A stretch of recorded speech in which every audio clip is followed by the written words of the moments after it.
আল্লাহর পয়গম্বর সুলাইমান পাঁচটা গুণ দিলেন, বললেন এই গুণে গুণান্বিত রমণীকে আমি বিবাহ করতে চাই। জোরে বলুন সুবহানাল্লাহ। রাজ্যের আনাচে কানাচে সংবাদ পৌঁছে গেল।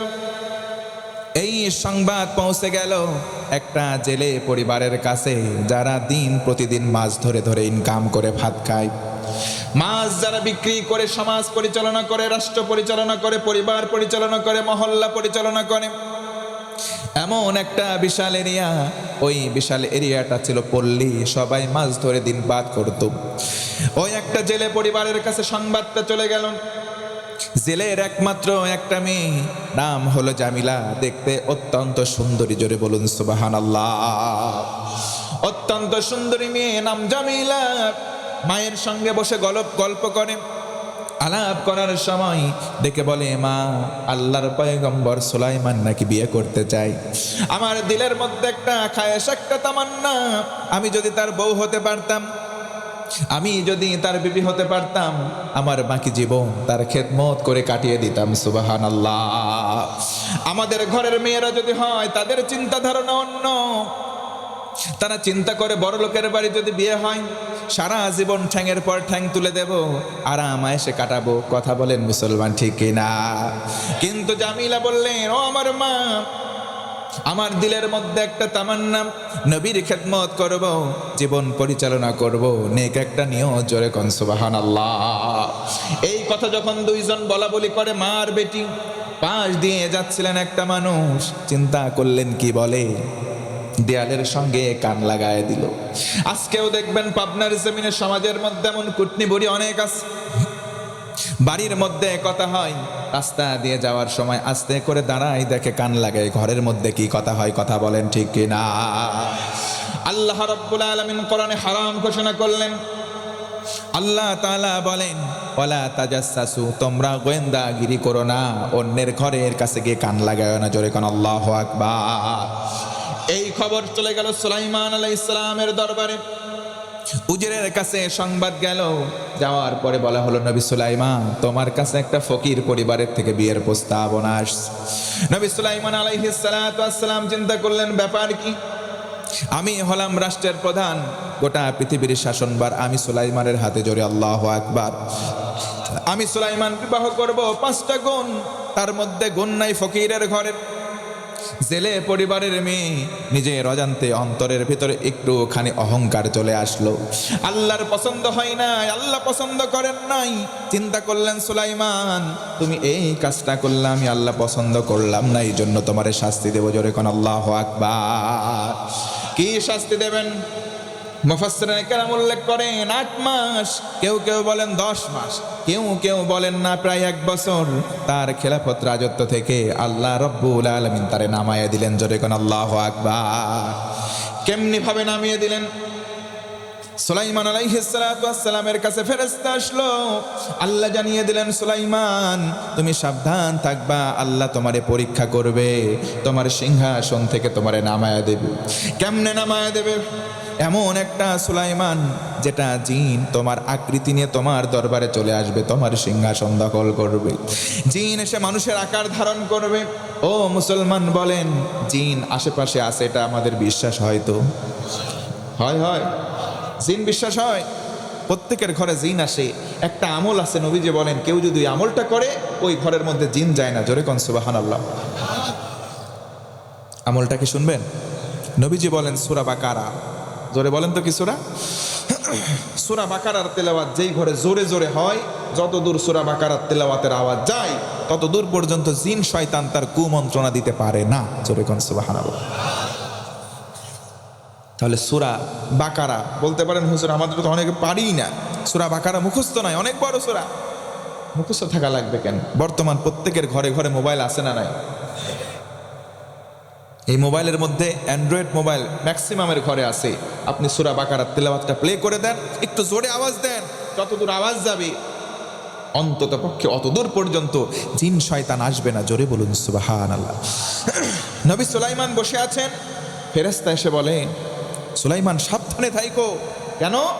তোমার আকৃতি নিয়ে হুবহু চেহারার এক শয়তান সুলাইমান আসবে, তোমার এই সিংহাসন দখল করবে। আল্লাহু আকবার। নবী সুলাইমান ঠিক সবাইকে বলে দিল, এই শোনো পরিষদবর্গ, আমার মতো চেহারা, আমার মতো সুরত একজন শয়তান আসবে, আমার এই চেয়ারে বসবে, আল্লাহ সতর্ক করেছে, তোমরাও সতর্ক থেকো।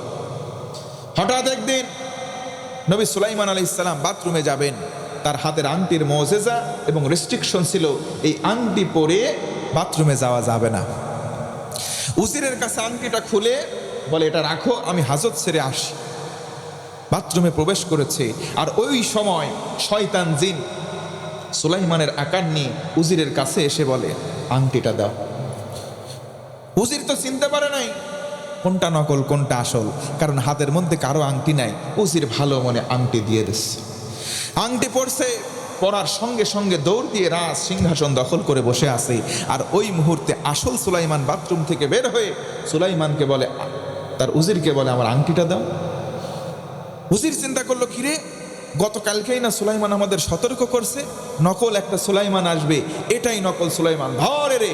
সবাই মিলে ধরছে, আসলটারে গ্রেফতার করে নকলের কাছে নিয়ে এসে বলে, এই যে আসল সুলাইমান তোমার কাছে দিলাম, এটা নকলের বিচার করো। আল্লাহু আকবার। নকল সুলাইমান এবার খিলখিল করে হাসে, বলে, বেঁধে ফেল। বারবার চেষ্টা করে বোঝানোর, আমার অপরাধ নাই, আমি আসল সুলাইমান, এই বেটা নকল। কিন্তু মানুষজন তো বুঝতে পারে নাই। আসলে মানুষের চোখের সামনে ন্যায় অন্যায়ের যখন ফারাক বুঝতে পারে না, তখন সমাজের সামনে এই বড় বড় সিংহাসনগুলো অন্যায় জালেমবাজরা দখল করে, তারা টেরও পায় না। কথা বলেন ঠিক কিনা? নকল সুলাইমান বসে আছে দিব্যি, বলে, রে বেঁধে ফেল। অন্যায় করে নাই, কোনো অপরাধ করে নাই, এরপরেও তাকে বেঁধে ফেলা হলো। বলো, কি করা হবে? নদীতে ফেলে দিয়ে আসো। তার হাত পা বেঁধে নদীর কিনারে ফেলে দেওয়া আসা হলো। সুলাইমান আলাইহিস সালাতু ওয়াস সালাম ইন্তেকাল করে নাই। ও মুসলমান, জানতে চাচ্ছি, আল্লাহ যদি কারো বাঁচিয়ে রাখে কাউরে, তার মারার সাধ্য দুনিয়ার কারো কি আছে? জোরে বলেন, আছে? এই জন্য মুরব্বীরা কথা বলে, রাখে আল্লাহ। আল্লাহ যদি কারো মরণ দেয়, বাঁচানোর কেউ। আল্লাহ যদি কাউরে বাঁচিয়ে রাখে, তারে মারার কেউ নাই। সুলাইমান আলাইহিস সালাতু ওয়াস সালাম পড়ে গেছেন, কিন্তু হাত পা বাঁধা, অজ্ঞান অবস্থায় অচেতন পড়ে আছে। আল্লাহর ইশারায় ওই দিক দিয়ে যাচ্ছিল। ওই যে মেয়ের বাবা জেলে মাছ ধরতে আসতে গিয়েই দেখে একটা যুবক শুয়ে আছে। জোরে কন্না আল্লাহু আকবার। আহারে যুবক, দেখি তো জান আছে কিনা। কান দিয়ে দেখে এখনো দীপ দীপ দীপ দীপ করতেছে, বেঁচে আছে। অজ্ঞান, তাকে আস্তে করে তুলে বসিয়ে দড়িগুলো খুলে দিল। কোলে করে কাঁধে করে বাড়িতে নিয়ে গিয়ে সেবা শুশ্রূষা করে সুস্থ করে জ্ঞান ফিরে আসলো। জোরে বলেন সুবহানাল্লাহ। বাবা, তোমার নাম কি? সুলাইমান আলাইহিস সালাম বললেন, যদি নাম বলি ওই জায়গায় খবর চলে যাবে, এখনো বেঁচে আছি, ধরে নিয়ে গিয়ে আবার ফাঁসিতে ঝুলাবে। নাম বলা যাবে না। কৌশল অবলম্বন করে বললেন, আমি পথিক, আমি মুসাফির, পথ হারিয়ে ফেলেছি, কোথায় যাব গন্তব্য জানা নাই। কোথায় যাবে যেহেতু জানা নাই, আমার বাড়িতেই তুমি থাকতে পারো, আমি জেলের কোনো আপত্তি নাই। জোরে বলুন সুবহানাল্লাহ। যেই জেলের কটাক্ষ করলো একটুখানি আগে, চিন্তা করলো জেলের মেয়ে আমারে বিয়ের প্রস্তাব দিছে, হায় হায় হায় হায়, আমার মান ইজ্জত গেল। ওই জেলের পরিবারে তার ভাত জুটলো। কথা বলেন ঠিক কিনা? অহংকার করার কিছু নাই মানুষ, দাম্ভিকতা প্রদর্শনের কিছুই নাই। কারণ অহংকার করতে পারে একজন, কে? আল্লাহ ছাড়া অহংকারের কিছু নাই। নবীজি বলেন, অহংকার হলো আল্লাহর চাদর। যে ব্যক্তি অহংকার করলো, সে যেন আল্লাহর চাদর নিয়ে টান দিল। জোরে কর নাউজুবিল্লাহ। আপনাদের কি কষ্ট হয়? আর কিছু সময় চলবে? চলবে। দুটো হাত তুলে বলেন ইনশাআল্লাহ। হাত নামান।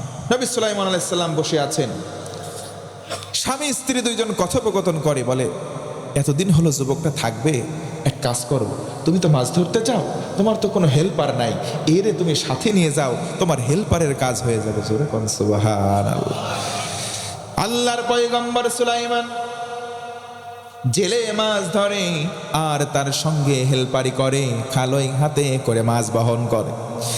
কয়েকদিন আগেই ছিল মাত্র এক রাজ সিংহাসনের মালিক। একটু অহংকার করার কারণে, ধৈর্যচ্যুত হওয়ার কারণে আল্লাহ জেলের হেল্পার বানালো। সুবহানাল্লাহ। জেলের হেল্পার হয়ে গেলেন। কিন্তু আল্লাহ রহমত, আল্লাহর বরকতে যেই দিন থেকে জেলের সঙ্গে নবী সুলাইমান যায়, সেই দিন থেকে জেলের জালে মাছের পরিমাণটা বেড়ে গেল। সুলাইমান আলাইহিস সালাতু ওয়াস সালামের পদচারণা দেখি জেলে এবং জেলের স্ত্রী এতটাই মুগ্ধ হয়ে গেলেন, সন্তানের মতো লালন পালন করতে লাগলেন। অনেক দিন অতিবাহিত হয়ে গেল। কয়েক মাস অতিবাহিতর পর স্বামী স্ত্রী চিন্তা করলো, আমাদের একমাত্র একটা মেয়ে আছে, নাম তার জামিলা। এই ছেলেটা বিশ্বস্ত, অনেক অমায়িক ব্যবহার। এই ব্যবহারের সন্তান রে হাতছাড়া করব না, চলো আমরা এই মেয়েটার সঙ্গে আমার এই ছেলেটার বিয়ে দেই। জোরে কোন সুবহানাল্লাহ। ছেলের প্রস্তাবনা দেওয়া হলো, ও যুবক শোনো, আমার একটা মেয়ে আছে, মেয়ের সঙ্গে তোমার বিবাহ দিতে চাই, যদি তোমার আপত্তি না থাকে, যদি তোমার অনুমতি পাওয়া যায়, আমার একটা মেয়ে আছে, বিয়ে দিতে চাই। হযরত সুলাইমান বললেন, আমি রাজি আছি। জোরে কোন সুবহানাল্লাহ। কারণ আপনি আমাকে জীবন দান করেছেন প্রায়, যদিও জীবন দেওয়ার মালিক আল্লাহ, কিন্তু আপনি সেবা শুশ্রূষা করলেন, আমার একটা শেল্টার দিয়েছেন, এই কারণে আপনার অকৃতজ্ঞ আমি হব না। আপনার মেয়ের সঙ্গে বিবাহে রাজি। এবার জেলে বলে, বাবা বিয়েতে রাজি হয়েছে, কিন্তু একটু বলে নেই মেয়ের বর্ণনা।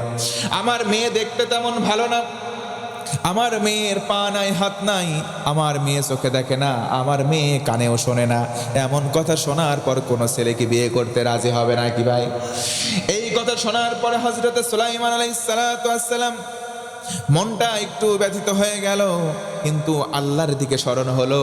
একটু অহংকার করার কারণে আল্লাহ এই জায়গায় নামিয়ে দিয়েছে। এবার যদি আমি চেহারার অহংকার করি, এই অহংকার করার পর আমার আল্লাহ এর চাইতেও খারাপ পরিস্থিতি আমাকে দিতে পারে। কথা বলেন ঠিক কিনা? সব শর্ত মেনে নিয়ে বিবাহে রাজি হয়ে গেলেন। বিয়ের দিনক্ষণ হয়ে গেল। ওইদিকে রাজ সিংহাসনে বসে আছে নকল সুলাইমান। মনে আছে নাকি আপনাদের? নকল সুলাইমান বসে আছে। সমাজের মধ্যে অস্থিরতা, সব জিনিসের দাম বেড়ে যায়, মানুষের মধ্যে খুন দাঙ্গামা বেড়ে যায়। আজকেও পৃথিবীতে তাকিয়ে দেখবেন, অন্যায়ভাবে যারা ক্ষমতা দখল করে তাদের অধীনে জিনিসপত্রের দাম সহজে থাকে না। সহনীয় কথা বলেন ঠিক কিনা? মানুষের ভিতরে অন্যায়ভাবে খুন বেড়ে যায়, মানুষের মধ্যে আন্তঃকন্দল বেড়ে যায়। কথা বলেন ঠিক কিনা? এই সমস্ত মানুষ অন্যায়ভাবে জুলুম করে, অন্যায়ভাবে চেয়ার দখল করেছে। কথা বলেন না কেন? এই যে সুলাইমান নকল বসে আছে, মানুষজন চিন্তা করলো এই বৈষম্য আর রাখতে দেওয়া যাবে না। সবাই মিলে ঐক্যবদ্ধ হলো, আল্লাহু আকবার। সবাই মিলে বৈষম্য বিরোধী আন্দোলনের মাঠে ডাক দিল, আল্লাহু আকবার। তার মানে বোঝা গেল, ও মুসলমান, বৈষম্য বিরোধী আন্দোলন সেকালেও ছিল, একালেও আছে। কথা বলেন ঠিক কিনা? এই আন্দোলন আজকে বন্ধ হয়ে গেছে না, আবার করার জন্য প্রস্তুতি নিতে হবে। কথা বলেন ইনশাআল্লাহ। আরো জোরে হিম্মত নিয়ে বলেন ইনশাআল্লাহ। যেখানে এই বৈষম্য দেখবো, আন্দোলন করতে হবে। বৈষম্যের কোনো ঠাঁই নাই। ইসলামে সাদা কালোর কোনো ফারাক নাই, ইসলামে ধনী দরিদ্রের কোনো ব্যবধান নাই, ইসলামে রাজা প্রজার কোনো ব্যবধান নাই, ইসলামে সবাই সমান। কথা বলেন ঠিক কিনা? ইসলামে সবাই সমান। সুলাইমান আলাইহিস সালাম বিবাহের জন্য রাজি হলেন। নকল সুলাইমানের বিরুদ্ধে আন্দোলন তৈরি হলো, আল্লাহু আকবার। আল্লাহ রাব্বুল আলামিন নিরাপত্তার সঙ্গে সুলাইমানকে জেলের বাড়িতে রাখলেন, নিরাপত্তার সঙ্গে। কথা বলেন ঠিক কিনা? ওই জায়গায় তার বিরুদ্ধে কোনো অ্যাকশন নেওয়ার কেউ নাই। এমন অবস্থা আমরা বাংলার জমিনে দেখেছিলাম। আল্লামা সাইদি সাহেব জেলখানায় ছিলেন, নিরাপদেই ছিলেন। কথা বলেন ঠিক কিনা? আর জালিম যখন মসনদ গ্রহণ করলেন, তখন সবাই মিলে বৈষম্য বিরোধী আন্দোলনে ঝাঁপিয়ে পড়েছিল। কথা বলেন ঠিক কিনা? ওই কালের কথা আর এই কালের কথা হুবহু মুনতাজের বাপ খাপের খাপ। কথা বলেন ঠিক কিনা? যখন সুলাইমান, নকল সুলাইমান সমাজের মধ্যে বিভাজন তৈরি করলো, সবাই মিলে ঐক্যবদ্ধ হয়, রাজপ্রাসাদে গণভবন ঘেরাওয়ের মতো আন্দোলনের সবাই চলে আসলো। এসে সবাই নকল সুলাইমানকে টেনে হিঁচড়ে নামালো, কিন্তু আমরা সুযোগ পাই নাই, পাইলে আমরাও বাঁধতাম। কথা বলেন ঠিক কিনা? নকল সুলাইমানকে বেঁধে ফেলা হলো, নিয়ে যাওয়া হলো ওই নদীর কিনারে। আসল সুলাইমানকে যেই রাস্তায় ফেলা হলো, ঠিক নকল সুলাইমানকে ওই জায়গায় গিয়ে ফেলে দেওয়া হলো। জোরে কোন আল্লাহু আকবার। নকল সুলাইমান মারাই গেল, কিন্তু হাতের আংটিটা নদীর মধ্যে পড়ার কারণে একটা মাছ এসে খপ করে খেয়ে ফেললো। আল্লাহু আকবার। ওই আংটিটা ছিল মুআজিজা বহনকারী আংটি। ওই আংটি দামি আংটি, ওই আংটিটা একটা মাছ গিলে ফেললো। জোরে কোন আরেকবার আল্লাহু আকবার। সুলাইমান আলাইহিস সালামের বিয়ের দিনক্ষণ হয়ে গেল। এবার ওই দিন বিয়ে হবে। সুলাইমান আলাইহিস সালাম বললেন অমুক দিনে বিয়ে, সকালবেলা মাছ ধরতে যায়। শ্বশুর জামাই মিলে মাছ ধরতে গেল। যাওয়ার পরে মাছের যখন জাল ফেলেছে, একটা মাত্র মাছ ধরা পড়েছে, আর কোনো মাছ সেই দিন ধরা পড়ে নাই। একটা মাছ নিয়ে বাড়ি চলে আসলো। আসার পরে মাছ রান্না করবে। এখন চিন্তা করতেছে আজকে সবাই মিলে এই মাছটা কুটে রান্না করে খাবো। সুবহানাল্লাহ নাই? প্রতিদিন আমরা মাছ বিক্রি করি, আজকের দিনে মাছ বেচবো না, এই মাছটা জবাই করব, রান্না করব, আত্মীয় স্বজন মেহমান নিয়ে একসঙ্গে খাবো। সেই দিন ডেকে বলে ও আমার মা। মা মেয়ে দুইজন কথা বলে আম্মা জান দৈনিক তুমিই তো রান্না করো, আজকে আমার বিবাহ, আমি মেয়ে মাছটা রান্না করতে চাই। অনেকে আমার মা বোনেরা মেয়ে অনেক আছে, বিয়ের পর শ্বশুর বাড়িতে যায়, রান্না করা শেখে নাই, এমন মেয়ে দু একজন আছে না নাই? আরো জোরে বলেন আছে না নাই? এদেরকে আপনি ননির পুতুল বানাবেন না। মায়ের বাড়িতে থাকতে ক্লাস 5-এ 6-এ পড়বে, রান্না বাড়া সাংসারিক সকল কাজ শিখাইয়া দেবেন। কথা বলেন ঠিক কিনা? আজকে শিখাই না, এইগুলো না শিখায় বলে হাতে মোবাইল নেই, ও মোবাইলে নাই, আর ঘরের মধ্যে দেয়, দরজা বন্ধ করে ড্যান্স মারতে থাকে, টিকটক আর রিলসের ভিডিও বানায়। কথা বলেন ঠিক কিনা? আর যুবকগুলারে যখন বাপ ফোন দিয়ে দেয়, গাছের গোড়ায় দেয়ালের ওই জায়গায় বসে বলে অমুকের বাড়িতে যা, ওই মোড়ের উপরে দোকানে ওয়াইফাই আছে, পাসওয়ার্ড চুরি করে একজন নেয়, ওরে স্ক্যান করে আরো 10 জন নেয়, গাছের গোড়ায় অন্ধকারে বসে deep deep deep deep deep deep মার মার ধর ধর। কথা বলেন ঠিক কিনা? আর জোরে বলেন কথা ঠিক কিনা? এইগুলা করতে করতে মেয়েরা আবার আস্তে করে দেখে না রে, ফেসবুক চালাইতেছে, হ্যান্ডসাম ছেলে, মার রিকোয়েস্ট, ওর কাছে আসছে, বাবা বাবা কই তুরি, কনফার্ম করে দেয়, চ্যাটিং শুরু হয়, দেখো তোমার নাম্বার, তোমাদের এলাকায় না জালসা, গাছের তৈতলায় আসবো, তুমি আইসো। বর্তমান সমাজে চলছে কি চলে না? কিন্তু দেখেন, নেককার হওয়া লাগবে, আদর্শবান চরিত্রবান হওয়া লাগবে, ইনশাআল্লাহ। কষ্ট হয়, আর যদি 10 মিনিট চালায় চলবে? সুলাইমান আলাইহিস সালাতু ওয়াস সালাম বিবাহ করবেন। এবার তার হবু স্ত্রী তার শাশুড়িকে, তার মাকে ডেকে বলে, মা আজকের দিনের তরকারিটা আমি, মাছ কুটবো আমি, রান্নাও করবো আমি। জোরে কোন সুবহানাল্লাহ। মেয়ে মাছ নিয়ে আড়ালে বসে কোটা শুরু করছে। যখনই মাথাটা কাটছে, কাটার সঙ্গে সঙ্গে আংটিটা বের হয়ে গেছে। চকচকে আংটি, দামি আংটি, আহা আংটিটা পাইছি, শুকর আলহামদুলিল্লাহ। আল্লাহ, স্বামীরে তো কিছু দেওয়ার সামর্থ্য আমার নাই, আজকের দিনে বাসর ঘরে যখন যাব, এই আংটিটা আমি আমার স্বামীরে উপহার হিসেবে দেব। আপনাদের বউরা আপনাদের উপহার দেয় তো? একজন কয় দেয় মানে নেওয়ার জন্য হা করে থাকে। কথা বলেন ঠিক কিনা? জালসা শুনতে আসছে ঠিক, ওই পর্দার মধ্যে বসছে এক বোনের সঙ্গে আরেক বোন, এক ভাবির সঙ্গে আরেক ভাবি, বলতেছে, এবু তোর মিনসিকে তো গত মাসে কিছু দিয়েছে। ও কাছে, না আবু, ওই মিনসির বাড়িতে এসে আমার জীবনটাই শেষ, আমি বলি ভাত খায় যাচ্ছি, অন্য কেউ যদি আসতো ভাতই খাইতো না। এইগুলো ওই জায়গায় বেশি চলে। কথা বলেন ঠিক কিনা?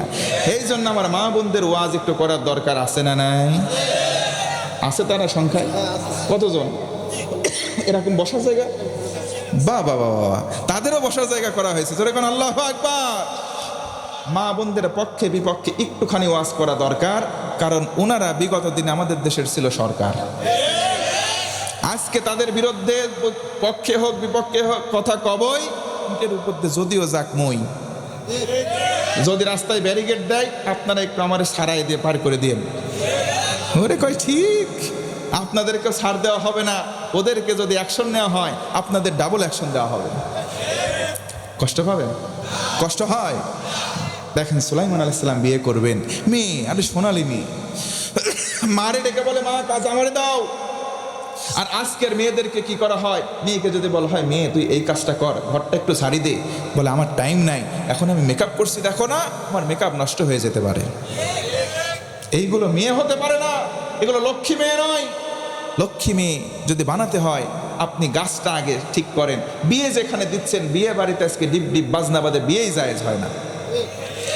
বিয়ে বাড়িতে আপনি হারাম কাজ দিয়ে শুরু করছেন একটা হালাল কাজ। সারা রাত্রিবেলায় আপনি বক্স বাজিয়ে, অসুস্থ মানুষ আছে পাড়ায়, আপনি তার কষ্ট দিলেন, দুঃখ দিলেন।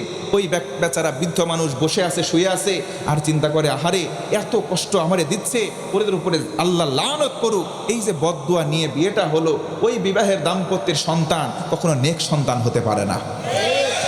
বদদুয়া নিয়ে যেই যাত্রা হয় সেই যাত্রা কখনো শুভ হতে পারে না। সুলাইমান আলাইহিস সালাতু ওয়াস সালাম মাছ ধরে আনলেন। স্ত্রী, হবু স্ত্রী তার শাশুড়িকে ডেকে বলে, মা আজকের দিনে তরকারিটা আমি রান্না করব, আমিই করব। মাছ করতে গিয়ে আংটি পেয়ে চিন্তা করলেন, আংটিটা আমি আমার স্বামীকে আজকে রাতে উপহার হিসেবে দেব। আমার বন্ধুগণ মনোযোগ বাড়িয়ে দেন। এবার যখন বিয়ে হয়ে গেল, বিবাহ হয়ে যাওয়ার পর স্বামী স্ত্রী সবাই মিলে আহার করেছে। রাত্রিবেলা পানাহার শেষ, আত্মীয় স্বজন সবাই চলে গেছে। রাত্রি যখন গভীর, লম্বা ঘটনা সংক্ষিপ্ত করে বলছি, রাত্রি যখন গভীর হয়ে গেল, স্বামী স্ত্রী এবার বাসর ঘরে প্রবেশ করবে। বাসর ঘরে প্রবেশ করলেন, গিয়ে দেখেন সুন্দরী একজন তরুণী আস্তে করে সেজে গুজে বসে আছে। ধপাক করে উঠছে, দরজা দিয়ে বের হয়ে আস, ডেকে শ্বশুরকে বলে, আব্বা যান, আপনার মেয়ের ঘরে বোধহয় আপনার মেয়ের কোনো বান্ধবী আছে, তারে বের করে দেন। জোরে কোন আল্লাহু আকবার। আমি আমার স্ত্রীর ঘরে যেতে চাই, রাত্রি অনেক গভীর হয়ে গেছে। বাসর ঘরে গিয়ে দেখে অন্য মেয়ে, ডেকে বলে, শ্বশুর আব্বা আপনার মেয়ের ঘরে অন্য একজন আছে, তারে বের করে দেন। শ্বশুর এবার ডেকে বলে, ও বাবা, আমার মেয়ের ঘরে কোনো আত্মীয় স্বজন নাই, আমার মেয়ের কোনো বান্ধবীও নাই, বাস্তবিক অর্থেও কোনো বান্ধবী নাই। আজকে রাতে যারা এসেছিল সবাই তাদের বাড়ি চলে গেছে। জোরে কোন সুবহানাল্লাহ। ও বাবা, তুমি যাকে দেখলে ওটাই হলো আমার মেয়ে, নাম হলো তার জামিলা। আরেকবার বলা যাবে কি সুবহানাল্লাহ? আশ্চর্যিত হয়ে থমকে দাঁড়ালো, ডেকে বললেন, আব্বা যান, এই না সকালবেলা আপনি বললেন আপনার মেয়ে চোখে দেখে না, আপনার মেয়ের চেহারা খারাপ, আপনার মেয়ে কানে শোনে না, নাকি বিকলাঙ্গ। তার শ্বশুর ডেকে বলে, বাবা ঠিকই বলেছ, কিন্তু আমি রূপক অর্থে বলেছি, কোনোদিন এই চোখ দিয়ে বেগানা পুরুষের দিকে তাকাই নাই, এই অর্থে আমার মেয়ে অন্ধ। আল্লাহু আকবার। কোনোদিন কান দিয়ে কোনো আশার গল্প শোনে নাই, কোনোদিন কারোর সঙ্গে চ্যাটিং করে নাই।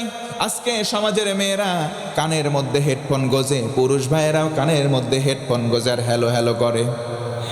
রাস্তা দিয়ে একটা যুবক হেঁটে যায়, কানের মধ্যে হেডফোন, আপনি লক্ষ্য করে তাকাবেন, দেখবেন খাম্বার মধ্যেও তার দেখা যায়। ও যদি এইভাবে দাঁড়িয়ে থাকে, ওর কানের মধ্যেও তার। কথা বলেন আছে না নাই? আপনি ফারাক করতে পারবেন না কোনটা হলো কারেন্টের খাম্বা, কোনটা হলো মানুষ। কানের মধ্যে দুইজনেরই তার আছে। কথা বলেন ঠিক কিনা? হযরতে সুলাইমান আলাইহিস সালাম আশ্বস্ত হলেন, না এটাই আমার বিবি। শুকরিয়া আদায় করলেন, বললেন আলহামদুলিল্লাহ। আমরাও বলি আলহামদুলিল্লাহ। বিবাহের পর বাসর ঘরে প্রবেশ করলেন। এবার গিয়ে সালাম দিলেন, দুইজন মিলে শুকরানা 2 রাকাত নামাজ আদায় করলেন। বলা যাবে কি আল্লাহু আকবার? নামাজ আদায় শেষে যখন দুইজন বসে আছেন, কপালে চুমু এঁকে দিলেন আর শুকরিয়া আদায় করলেন। তাদের মধ্যে মহাব্বতের নজর হয়ে গেল। কোনোদিন তারা একে অন্যকে আগে দেখে নাই, কিন্তু এখনকার জামানার বিয়ে হওয়ার 2 বছর আগে থেকেই তাদের রিলেশন থাকে।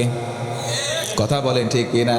বিয়ের পরে আগ্রহই থাকে না, ইন্টারেস্ট সব আগেই শেষ। কথা বলেন ঠিক কিনা? এমন অনেক বিবাহ করে 10 বছর হয়ে যায়, রিলেশন করেছে, একসঙ্গে থাকে, লিভিং টুগেদার। কথা বলেন ঠিক কিনা? ওইগুলা বিয়ের কোনো স্বাদ বুঝতে পারে? ইসলাম আছে যেখানে, শান্তিও আছে। হযরত সুলাইমান আলাইহিস সালাম বসে আছেন। এবার তার স্ত্রী জামিলা হাতটা চেপে ধরেছে, আস্তে করে আঁচল থেকে আংটিটা বের করে পরিয়ে দিচ্ছে। আংটিটা দেখার পরে নবী সুলাইমান চিনে ফেলেছে। আল্লাহু আকবার। এই না আমার নবুয়তের আংটি। ও প্রাণের স্ত্রী, আগে বলো আংটিটা তুমি কোথায় পেয়েছো? জোরে কোন আল্লাহু আকবার। হেই, তুমি কোথায় পাইলে আংটি? স্ত্রী মনে মনে চিন্তা করলো, হারে আমি যে কোনোদিন দোকানে যাই নাই, কাউরে দিয়ে কিনে আনাই নাই, মাছের থেকে পাইছি। জেনে গেল না তো? জেনে গেল না তো? স্বামী আমার আর সত্যবাদী মেয়ে দেখে বলে, স্বামী আমার আজকে প্রত্যুষে আপনারা যেই মাছটা ধরে আনছেন, মাছটা আমি যখন কেটেছি, মাছের গলা দিয়ে আংটিটা পেয়েছি। আংটিটা নিলাম, আমি আমার পক্ষ থেকে আপনাকে এটা হাদিয়া দিলাম। জোরে কোন সুবহানাল্লাহ। দেখে মনে হলো অনেক সুন্দর, দাম হয়তো নাই, কিন্তু আমার কাছে অ্যাবিলিটি নাই। ও প্রাণের স্বামী, আমি আপনাকে আজকের জন্য এটা হাদিয়া দিলাম। আরেকবার সুবহানাল্লাহ। তাদের বিয়ের হাদিয়া আর আজকে আমাদের বিয়ের হাদিয়া কি হয়? ছেলেরে বলে মেয়েরে বিবাহ করবে, সব রাজি, ছেলে রাজি, ছেলের বাপ রাজি। এই বিয়ে বলে বিয়ায় কোনো দেনা পাওনা আছে, কিচ্ছু লাগবে না। একটু যাওয়া যাওয়ি, একটু দেখা দেখি, একটু বসাবসি হইলেই হবে। বলে ঠিক আছে, এটা কোনো ব্যাপার না, রাজি হয়ে যায়। বিয়ে শেষ 2 দিন পরে এসে মেয়ের বাপরে বলে, বিয়াই কি হইলো যাওয়া যাওয়ির? বলে কেন, বিয়ের আগে গেছি আমি, আপনারাও তো আসছেন, দেখা দেখি সবই তো হইল, বসাবসি সবই তো হয়ে গেছে। বলে না না, তুমি কি এত কিছু বোঝো আর এইটুকু বোঝো না? যাওয়া যাওয়ি মানে ছেলের একটা বুম বুম পালসার দেওয়া লাগবে, তোমার চিন্তা নাই, হুঁশ নাই তোমার? বসাবসি মানে সোফা সেট, আর দেখা দেখি মানে এলইডি বড় স্ক্রিনের একটা টেলিভিশন। এমন ধান্দাবাজ 2-1টা শ্বশুর সমাজে আছে না নাই? তো এদিকে মনোযোগ বাড়ান, আছে না নাই? এইগুলো ধান্দাবাজ, এইগুলো মুসলমান ঘরের সঠিক মুসলিম হতে পারে না। কথা বলেন ঠিক কিনা? আমরা কি আর যৌতুক নেব? যৌতুক নেব? আমরা জীবনেও যৌতুক নেব না কোন ইনশাআল্লাহ? মুরব্বীরাও করছে ইনশাআল্লাহ। মানে বিয়ে আবার করার ধান্দা আছে নাকি? হ্যাঁ, হুজুর প্রথমবার ভুল করছি, এখন থেকে আর নেব না। না, তারা বলছে ইনশাআল্লাহ, মানে নিজে নাই নিচের অধীনস্থ সন্তান নাতি তাদেরকেও নিতে দেবে না। যুবক হাত তোলে কাও ইনশাআল্লাহ। অমুক জায়গায় মাছের মধ্যে থেকে ঠিক আছে আংটি দেখে সুলাইমান নবী চিনল, এটাই তো আমার আসল আংটি, যেই আংটিকে আমি মসনদে হারাই আসলাম। নকল সুলাইমান আমার আংটিটা দখল করে নিল, ওই আংটিটা আল্লাহ পাক আমারে ফেরত দিয়েছে। তার মানে আমি সুলাইমানের মনে হচ্ছে কেন জানি আল্লাহ আমার উপরে রাজি হয়ে গেছে। বিবাহ হয়ে গেল, স্বামী স্ত্রী দরজা বন্ধ করে দিলেন। বাসর রাত্রিতে বুকের মধ্যে জড়ায় ধরলেন, কপালে চুম্বন এঁকে দিলেন, বললেন আজকের মতো আমরা চলো শুয়ে ঘুমিয়ে যাই। জোরে কোন আল্লাহু আকবার। নবী সুলাইমান আলাইহিস সালাম ঘুমিয়ে গেলেন। ঘুমের দোয়া পড়েন আপনারা? আল্লাহুম্মা বিসমিকা আমুতু ওয়া আহইয়া পড়েন, আল্লাহুম্মা বিসমিকা আমুতু ওয়া আহইয়া। ডাক্তাররা বর্তমানে বলছে ঘুমন্ত মানুষকে ডাকা যায় না। সুলাইমান আলাইহিস সালাম শুয়ে আছে, ঘুমিয়ে আছে, ঘুমন্ত মানুষ ঘুমিয়ে থাক। আমরা আলোচনার একটু অন্য দিকে যাই। জোরে কোন ইনশাআল্লাহ।